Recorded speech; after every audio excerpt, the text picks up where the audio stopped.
TAT HS સમાજશાસ્ત્ર ધોરણ 11 chapter 8 પાઠ્યપુસ્તક પર આધારિત વન લાઇનર પ્રશ્ન જવાબ છે. એમાં હવે છેલ્લું ચેપ્ટર છે. પ્રશ્ન પહેલો, માનવીની આસપાસ રહેલી ભૌગોલિક પરિસ્થિતિને શું કહેવામાં આવે છે? જવાબ છે પર્યાવરણ. પ્રશ્ન બીજો છે, પર્યાવરણમાં કેટલા તત્વોનો સમાવેશ થાય છે? જવાબ છે 2 તત્વો, સજીવ તત્વ અને નિર્જીવ તત્વ. ત્યાર પછી પ્રશ્ન 3 છે, પર્યાવરણ કેટલા શબ્દોનો બનેલો છે? જવાબ છે 2, પરી વત્તા આવરણ. પ્રશ્ન 4 છે, પરી અને આવરણ એટલે શું? જવાબ છે પરી એટલે આસપાસનું, આવરણ એટલે સ્તર. 5મો પ્રશ્ન છે, પૃથ્વીની આસપાસનું સ્તર એટલે શું? જવાબ છે પર્યાવરણ. પ્રશ્ન 6 છે, બધા ઘટકોની જાળવણી કરવાની મુખ્ય જવાબદારી કોની છે? જવાબ છે માનવીની. પ્રશ્ન નંબર 7 છે, પર્યાવરણના કેટલા વિભાગો છે? જવાબ છે 2, જૈવિક વિભાગ અને અજૈવિક વિભાગ. ત્યાર પછી 8મો પ્રશ્ન છે, વનસ્પતિ જે ઓક્સિજન, પાન, ઘાસ, ફળ, અનાજ સર્જે છે તેના પર પ્રાણીઓ ટકી રહે છે તેને શું કહે છે? જવાબ છે જનરેટર, એટલે કે સર્જક. એ સર્જક છે. પ્રશ્ન 9મો છે, પ્રાણીઓના મળમૂત્ર, દેહના જુદા જુદા અંગો અને ફૂગ કીટાણુ ટકી રહે છે તેને શું કહે છે? જવાબ છે ઓપરેટર, એટલે કે સંચાલક. ત્યાર પછી 10મો પ્રશ્ન છે, ફૂગ કીટાણુઓ જમીનમાં ખાતર, ફળદ્રુપતા સર્જે છે તેના પર વનસ્પતિ ટકી રહે છે તેને શું કહે છે? જવાબ છે ડી, એટલે કે ડીકમ્પોઝર. ત્યાર પછી 11મો પ્રશ્ન છે, નિર્જીવ તત્વોમાં કેટલા તત્વોનો સમાવેશ થાય છે? જવાબ છે 5. કયા 5? અગ્નિ, જળ, વાયુ, જમીન અને આકાશ. ત્યાર પછી 12મો પ્રશ્ન છે, કયા તત્વોની સહપ્રમાણતા જીવસૃષ્ટિ માટે અનિવાર્ય છે? જવાબ છે પંચમહાભૂત. 13મો પ્રશ્ન છે, સમાજના સાતત્ય માટે કોની સમતુલા ખૂબ અગત્યની છે? જવાબ છે પર્યાવરણની. ત્યાર પછી 14મો પ્રશ્ન છે, કયા ધર્મમાં માનવ શરીર પંચમહાભૂતનું બનેલું છે એવું કહેવામાં આવે છે? જવાબ છે હિન્દુ ધર્મમાં. 15મો પ્રશ્ન છે, માનવીની આસપાસ રહેલી સ્થિતિ એટલે શું? જવાબ છે પર્યાવરણ. 16મો પ્રશ્ન છે, પાણી, હવા, જમીન, માનવી અને અન્ય જીવંત પ્રાણીઓ વચ્ચેના આંતર સંબંધોને શું કહે છે? જવાબ છે પર્યાવરણ. ત્યાર પછી 17મો પ્રશ્ન છે, પર્યાવરણ એટલે કોઈ પણ વસ્તુની ચારે બાજુની પરિસ્થિતિ. આ વ્યાખ્યા કોની છે? જવાબ છે પર્યાવરણવિદોએ આપેલી છે. 18મો પ્રશ્ન છે, કુદરતી પરિબળોનું આવરણ એટલે શું? જવાબ છે પર્યાવરણ. ત્યાર પછી 19મો પ્રશ્ન છે, પર્યાવરણના કેટલા ઘટકો છે? જવાબ છે 4 ઘટકો, વાતાવરણ, મૃદાવરણ, જલાવરણ અને જૈવિક આવરણ. 20મો પ્રશ્ન છે, કયું આવરણ પૃથ્વીની સપાટી ઉપર સુરક્ષા કવચ બનાવે છે? જવાબ છે વાતાવરણ.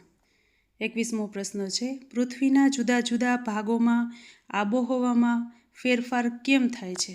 જવાબ છે વાતાવરણ એકસરખું ગરમ ન થતું હોવાથી. 22મો પ્રશ્ન છે, કયા આવરણમાં જમીનની સપાટી અને ભૂમિના આકારનો સમાવેશ થાય છે? જવાબ છે મૃદાવરણ અથવા તો ભૂમિ આવરણ. 23મો પ્રશ્ન છે, મૃદાવરણ કેવી રીતે સર્જાય છે? જવાબ છે ખડકોના વિસર્જનમાંથી. 24મો પ્રશ્ન છે, મૃદાવરણમાં કેટલા ઘટકો છે? જવાબ છે 2, કાર્બનિક અને અકાર્બનિક. ખાસ યાદ રાખજો, મૃદાવરણના 2 ઘટકો છે, કાર્બનિક અને અકાર્બનિક ઘટક. 25મો પ્રશ્ન છે, ખડકો ભાંગી જાય ત્યારે શું બને છે? જવાબ છે માટી બને છે. ત્યાર પછી 26મો પ્રશ્ન છે, ખેતી લાયક જમીનમાં કેટલા ટકા દ્રવ્યો હોય છે? જવાબ છે કાર્બનિક 5% અને અકાર્બનિક 95%. 27મો પ્રશ્ન છે, ઉદ્યોગોમાં કાચા માલ તરીકે શું વપરાય છે? જવાબ છે માટીના ખનિજ તત્વો. 28મો પ્રશ્ન છે, જમીનના પ્રકારો કેવી રીતે પડે છે? જવાબ છે મૃદાના કણોની ગોઠવણી મુજબ, એટલે કે જમીનના કણોની ગોઠવણી મુજબ. ત્યાર પછી 29મો પ્રશ્ન છે, મૃદાવરણના ઉપરના સ્તરને શું કહે છે? ખાસ યાદ રાખજો, હ્યુમસ. 30મો પ્રશ્ન છે, ભૌગોલિક પરિસ્થિતિ અનુસાર મૃદાવરણમાં શું હોય છે? અહીંયા મૃદાવરણ છે, મૃદાવરણમાં શું હોય છે? જવાબ છે વાયુ અને જળ. 31મો પ્રશ્ન છે, જલાવરણ પૃથ્વીની સપાટી પર કેટલા ટકા ભાગમાં ફેલાયેલું છે? તો જવાબ આવશે 3/4 ભાગમાં ફેલાયેલું છે. ત્યાર પછી 32મો પ્રશ્ન છે, જલાવરણનું વિતરણ કેવી રીતે થાય છે? તો સાગર 97%, બરફ 2%, નદી, સરોવર અને ભૂગર્ભ છે 1%. 33મો પ્રશ્ન છે, કયા પાણીને શુદ્ધ કરવા વધુ પ્રયત્નો થાય છે? જવાબ છે સમુદ્રનું પાણી. પ્રશ્ન 34મો છે, જૈવિક આવરણનું પડ કેવું છે? જવાબ છે પાતળું. 35મો પ્રશ્ન છે, કયા આવરણમાં જીવન શક્ય છે? જવાબ છે જૈવિક આવરણમાં. 36મો પ્રશ્ન છે, જૈવિક આવરણ કેટલા કિલોમીટર સુધીનું છે? જવાબ છે 24 કિલોમીટર સુધીનું છે, યાદ રાખજો. 37મો પ્રશ્ન છે, જૈવિક આવરણ કેવું નિવસન તંત્ર છે? જવાબ છે ગતિશીલ અને મોટું. 38મો પ્રશ્ન છે, કયું આવરણ આગવી લાક્ષણિકતા આપે છે? જવાબ છે જૈવિક આવરણ. 39મો પ્રશ્ન છે, ભૌગોલિક પર્યાવરણ કેવું છે? જવાબ છે પ્રકૃતિદત્ત. 40મો પ્રશ્ન છે, સામાજિક પર્યાવરણ કોના દ્વારા રચાયેલું છે? જવાબ છે મનુષ્ય દ્વારા. 41મો પ્રશ્ન છે, લેન્ડિસે પર્યાવરણના કેટલા પ્રકાર દર્શાવ્યા છે? જવાબ છે 3, પ્રાકૃતિક, સામાજિક અને સાંસ્કૃતિક. અહીંયા લેન્ડિસ આવશે. ત્યાર પછી 42મો પ્રશ્ન છે, ઓગબર્ન અને નિમકોફે કેટલા ભાગ પાડ્યા છે પર્યાવરણના? તો જવાબ આવશે 2 ભાગ.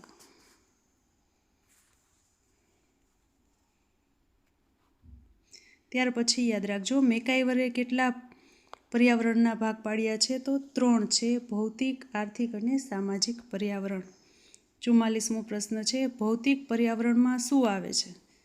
તો ભૌતિક પર્યાવરણમાં પૃથ્વી, સૂર્ય, ચંદ્ર અને સમુદ્ર. ત્યાર પછી 45મો પ્રશ્ન છે, આર્થિક પર્યાવરણમાં શું આવે છે?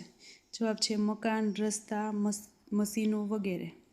ત્યાર પછી 46મો પ્રશ્ન છે, સામાજિક પર્યાવરણમાં શું આવે છે? જવાબ છે સામાજિક રીતિ રિવાજો. 47મો પ્રશ્ન છે, કયા દ્રષ્ટિકોણથી પર્યાવરણને સામાજિક અને સાંસ્કૃતિક મૂલ્યો મળે છે? જવાબ છે સામાજિક. 48મો પ્રશ્ન છે, સ્થિતિ, કદ અને આકાર મુખ્યત્વે ક્યાં જોવા મળે છે? જવાબ છે સ્થાનિક સંબંધોમાં. 49મો પ્રશ્ન છે, સમય શેનાથી નક્કી થાય છે? ખાસ યાદ રાખજો, રેખાંશથી સમય નક્કી થાય છે. 50મો પ્રશ્ન છે, પ્રદેશના જીવન પર શું અસર કરે છે? જવાબ છે અક્ષાંશ. ત્યાર પછી 51મો પ્રશ્ન છે, ઉત્તર દક્ષિણ ભારતના લોકોમાં વિભિન્નતા શું દર્શાવે છે? જવાબ છે જમીન સાથેનો સંબંધ. 52મો પ્રશ્ન છે, ખેતીના પાક શેના પર આધારિત છે? જવાબ છે માટીના પ્રકાર પર આધારિત છે. 53મો પ્રશ્ન છે, ખેતી માટે કઈ જમીન શ્રેષ્ઠ છે? જવાબ છે ફળદ્રુપ જમીન. ત્યાર પછી 54મો પ્રશ્ન છે, પાષાણ યુગથી લોહ યુગ સુધીના યુગો કયા તત્વો સાથે સંકળાયેલા છે? જવાબ છે ખનિજ સાથે. 55મો પ્રશ્ન છે, માનવ જીવનના જન્મ, મૃત્યુ, આરોગ્ય વગેરેમાં કોણ નિર્ણાયક બની રહે છે? જવાબ છે પર્યાવરણ. 56મો પ્રશ્ન છે, પર્યાવરણીય પરિવર્તન માટે કઈ પ્રક્રિયાઓ જવાબદાર છે? જવાબ છે કુદરતી અને માનવ પ્રેરિત. 57મો પ્રશ્ન છે, માનવી કયું સ્તર ઊંચું લાવવામાં સફળ રહ્યો છે? જવાબ છે સામાજિક સ્તર.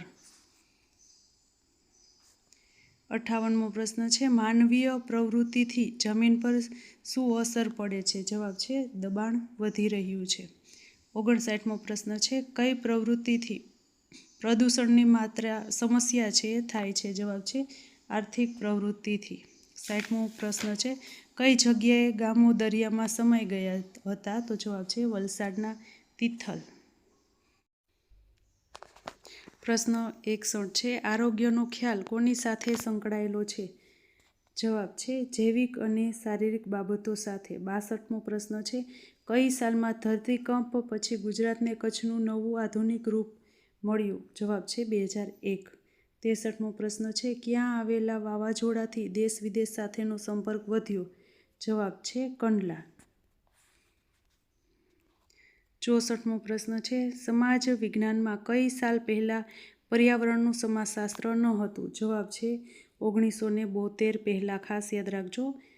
65મો પ્રશ્ન છે, પહેલી પૃથ્વી પરિષદ ક્યાં અને ક્યારે ભરાઈ? જવાબ છે બેલ્જિયમમાં 1972માં.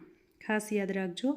66મો પ્રશ્ન છે, પહેલી પૃથ્વી પરિષદ હતી ત્યાર પછી કમિશનનો એમાં હેતુ શું હતો? તે જવાબ છે કુદરતના સંસાધનોની ઘટતી સંખ્યા અને માનવ જીવનની સ્થિતિનું અધ્યયન કરવું. ખાસ યાદ રાખજો.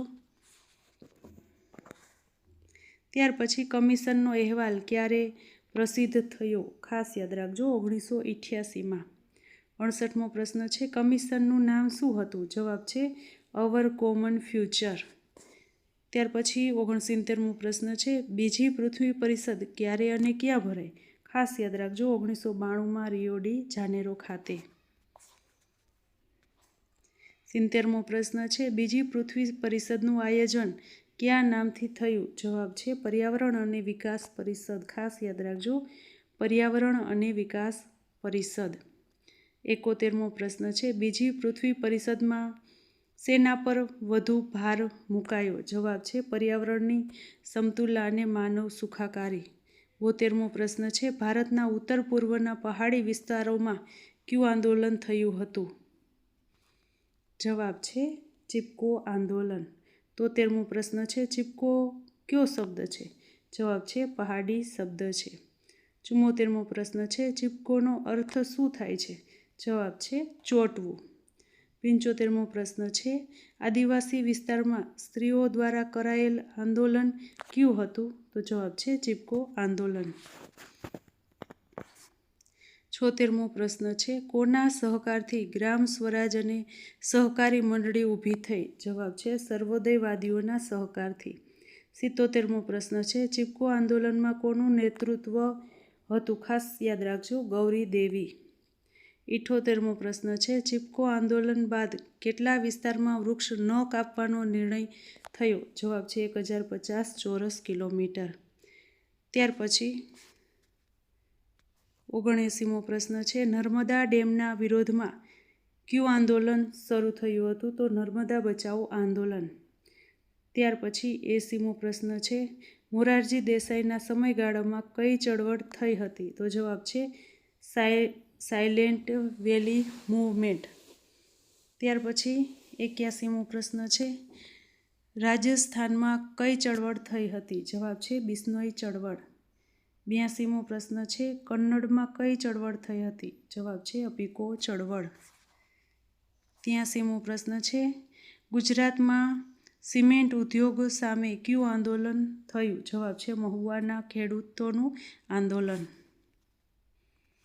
84મો પ્રશ્ન છે, શુદ્ધતાને નષ્ટ કરે તેને શું કહે છે? જવાબ છે પ્રદૂષણ. 85મો પ્રશ્ન છે, કુદરત અથવા માનવીય પ્રવૃત્તિથી જીવન માટે જરૂરી ઘટકો દૂષિત થાય તેને શું કહે છે? જવાબ છે પ્રદૂષણ. 86મો પ્રશ્ન છે, પર્યાવરણમાં અનિચ્છનીય પદાર્થોના પ્રવેશથી વિકૃતિ થાય તેને શું કહે છે? જવાબ છે પ્રદૂષણ. 87મો પ્રશ્ન છે, પર્યાવરણ પ્રદૂષણના કારણોને કેટલા વિભાગમાં વહેંચી શકાય? જવાબ છે 2, પ્રાકૃતિક અને માનવ સર્જિત કારણો. 88મો પ્રશ્ન છે, હવા, જળ, જમીન, ઘોંઘાટના પ્રદૂષણની અસર કેવી અસર છે? જવાબ છે સામાજિક. 89મો પ્રશ્ન છે, કયા કારણને લીધે કાર્બન ડાયોક્સાઇડનું પ્રમાણ વધે છે? જવાબ છે વૃક્ષોના છેદનને લીધે. 90મો પ્રશ્ન છે, ધૂમ્રપાન કરનાર અથવા તેના સંપર્કમાં રહેનાર વ્યક્તિઓના લોહીમાં કયો વાયુ વધે છે? જવાબ છે કાર્બન મોનોક્સાઇડ. 91મો પ્રશ્ન છે, કયા પ્રદૂષણથી ઐતિહાસિક ઇમારતો અને પ્રાકૃતિક સૌંદર્યને નુકસાન થાય છે? જવાબ છે વાયુ પ્રદૂષણ. 92મો પ્રશ્ન છે, ઓઝોનના પડને નુકસાન થતાં કઈ સમસ્યાઓ થાય છે? જવાબ છે ચામડી બળવી, મોતિયો અને ચામડીનું કેન્સર. 93મો પ્રશ્ન છે, હવામાં પ્રદૂષકો વધવાથી કઈ સમસ્યા સર્જાય છે? જવાબ છે વરસાદમાં એસિડનું પ્રમાણ વધે છે. 94મો પ્રશ્ન છે, જમીનની રચના અને પોષક તત્વોમાં ફેરફારથી કયું પ્રદૂષણ થાય છે? જવાબ છે ભૂમિ પ્રદૂષણ. 95મો પ્રશ્ન છે, અવાજ માપવાનું એકમ શું છે એટલે કે કયું છે? તો ડેસિબલ. 96મો પ્રશ્ન છે, સ્વીકાર્ય અવાજ સ્તર કેટલા ડેસિબલ છે? ખાસ યાદ રાખજો 125 ડેસિબલ. 97મો પ્રશ્ન છે, અનિચ્છનીય ધ્વનિને શું કહે છે? જવાબ છે ઘોંઘાટ. 98મો પ્રશ્ન છે, ઘોંઘાટથી કયા પાસામાં ઘટાડો થાય છે? જવાબ છે ગુણાત્મક પાસામાં ઘટાડો થાય છે. 99મો પ્રશ્ન છે, કયો વાયુ સૂર્યના કિરણોને નિયંત્રિત કરે છે? જવાબ છે ઓઝોન. ત્યાર પછી 100મો પ્રશ્ન છે, માછીમારોને કઈ બેરોજગારીનો ભોગ બનવું પડે છે? જવાબ છે પ્રચ્છન્ન બેરોજગારી. કેમ કે અત્યારે હવે એને માછલી પકડવા માટે દૂર દૂર જવું પડે છે, તોય યોગ્ય પ્રમાણમાં એને જથ્થો મળતો નથી, એટલે એ પ્રચ્છન્ન બેરોજગારીનો એને ભોગ બનવું પડે છે. ત્યાર પછી 101મો પ્રશ્ન છે, કયા પ્રદૂષણથી મગજ અને તંદુરસ્તીને નુકસાન થાય છે? જવાબ છે ઘોંઘાટ પ્રદૂષણ. ત્યાર પછી 102મો પ્રશ્ન છે, માનસિક તાણથી વ્યક્તિ શું અનુભવે છે? જવાબ છે હતાશા. ત્યાર પછી 103મો પ્રશ્ન છે, ગ્લોબલ વોર્મિંગ એટલે શું? તો જવાબ આવશે વૈશ્વિક ઉષ્ણતા. ત્યાર પછી 104મો પ્રશ્ન છે, ગ્લોબલ અને વોર્મિંગનો અર્થ શું થાય? તો જવાબ છે ગ્લોબલ એટલે વૈશ્વિક ને વોર્મિંગ એટલે ઉષ્ણતા. 105મો પ્રશ્ન છે, ઉષ્ણતા માટે બીજો શબ્દ કયો છે? તો જવાબ છે ગરમી અથવા તો તાપમાન. પ્રશ્ન 106મો છે, પૃથ્વીના તાપમાનમાં સતત વધારાને શું કહે છે? જવાબ છે વૈશ્વિક ઉષ્ણતા. 107મો પ્રશ્ન છે, કયો વાયુ સૂર્યની ગરમીને નિયંત્રિત કરે છે? જવાબ છે ઓઝોન. 108મો પ્રશ્ન છે, હવામાનમાં ફેરફાર કયા કારણે થાય છે? જવાબ છે વૈશ્વિક ઉષ્ણતાને કારણે. પ્રશ્ન 109મો છે, કયા પ્રદૂષણથી હરિતગૃહ વાયુઓ વધે છે? જવાબ છે વાયુ પ્રદૂષણથી. પ્રશ્ન 110મો છે, વૈશ્વિક ઉષ્ણતાને કારણે શું થાય છે? જવાબ છે હિમ પીગળવા લાગે છે. 111મો પ્રશ્ન છે, 21મી સદીના અંત સુધી તાપમાનમાં કેટલો વધારો થઈ શકે? તો જવાબ છે 1°C થી 3° સુધી. ત્યાર પછી 112મો પ્રશ્ન છે, બરફ પીગળવાથી દરિયાઈ સપાટી કેટલી વધી શકે? જવાબ છે 1 મીટર સુધી. ત્યાર પછી 113મો પ્રશ્ન છે, WWFનું પૂરું નામ શું છે? World wide fund. ત્યાર પછી 114મો પ્રશ્ન છે, WWF મુજબ બરફ કેટલા ટકા દરે પીગળે છે? જવાબ છે 1.6% દરે 10 વર્ષે પીગળે છે. ત્યાર પછી 115મો પ્રશ્ન છે, તાપમાન વધવાથી કયા પાકમાં ફેરફાર થાય છે? તો તેલેબિયા છે એનો પાક છે વધશે અને કઠોળનો પાક છે ઘટશે. ત્યાર પછી 116મો પ્રશ્ન છે, WWFનો અહેવાલ કોણે તૈયાર કર્યો? જવાબ છે માર્કન્યુ. ખાસ યાદ રાખજો. 117મો પ્રશ્ન છે, તાપમાન વધારાની આગાહી કોણે કરી? જવાબ છે માર્કન્યુ.